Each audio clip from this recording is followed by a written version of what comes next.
New on AM Extra, a Mozilla report shows the role the internet plays in your family's life. Many of us hope to curb bad digital habits, but as a parent, it may be time to think of how your child fits into all of this. So joining us live with more is TikTok's favorite mom friend and internet safety guru, Kathy Padres. Good morning. Good morning, Ken and Emily. Thanks so much for having us. Yeah, thanks for being here. What are some of the key findings of this report? So, interestingly enough, over a quarter of parents believe that their children don't know how to protect themselves online, which is quite alarming. And this was a survey conducted throughout North America and a couple countries in Europe. And the other interesting part of that is that, at least in the United States, we're also introducing our children to the internet at an earlier age. The survey revealed 2 years old, as early as 2 years old. I have a 1 year old, so I can tell you there's probably some parents doing it even younger than that. So to think about the fact that over a quarter of us believe that our children don't know how to protect ourselves online, but at the same time we're introducing them online earlier is alarming. Oh, for sure. We just popped up some of those top concerns there from parents, things we've talked about before: cyberbullying, inappropriate content. I think sometimes you think, oh, I'm going to try to not talk about it with them and not expose them to anything, and maybe that will keep them safe. I feel like that's wishful thinking this day and age. It is. And interestingly enough, the survey also revealed that screen time is the number one thing that prompts parents to have this discussion about online safety with their kids, which I guess makes sense if you're thinking about the younger kids getting involved with the internet. Screen time is going to be probably the number one concern. And then as they get older, they're interacting online in different ways. And so some of those concerns, would likely adjust as your child and your family grows.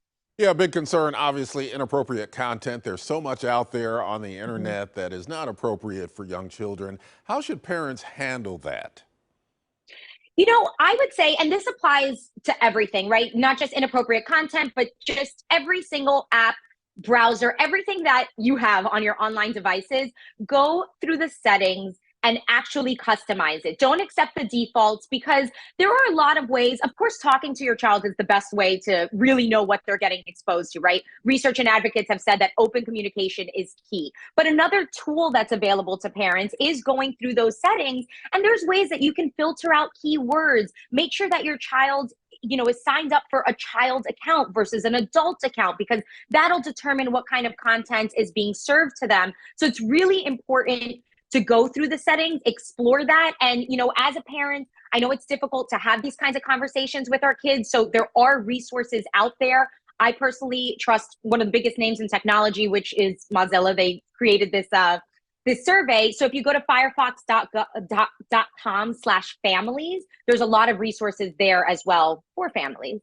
Okay, you talk about keeping an open dialogue too with your kids about tech, rather than waiting to have a big technology talk or waiting until something bad happens. What are some of the ways to just start having those conversations with your child every day?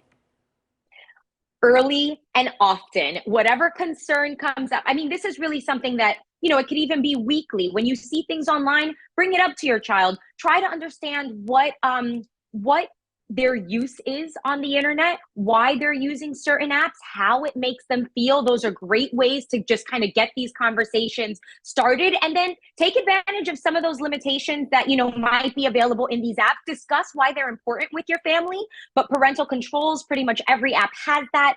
Again, don't accept the default settings, go through, customize that, ask apps not to track, turn off the personalized ad features, because again, that goes back to the tracking. And I had mentioned the default settings before in terms of the browsers that your child is using and that you as a family are using. This applies to adults as well. Make sure you opt for something that is privacy focused. Firefox is one of those privacy focused browsers that has a lot of privacy built in, such as total cookie protection, which prevents your cookies from being tracked across websites. There's a lot more as well, and you can customize it. But just know that when you get a device out of a box, you don't have to say yes to everything. You can customize it to better protect your privacy and your data. Yeah, that's good to and know. Your family. No matter what age, sometimes there's plenty of content that I don't want to see either. So set those blocks. Yeah. Right. And data is a big part of that too. Yeah. Absolutely. Kathy Padres, thank you for joining us on AM Extra. Good stuff there. And you can Of course, thanks so much for having me. And you can follow Kathy at Kathy Padres or search the Mom Friend on TikTok.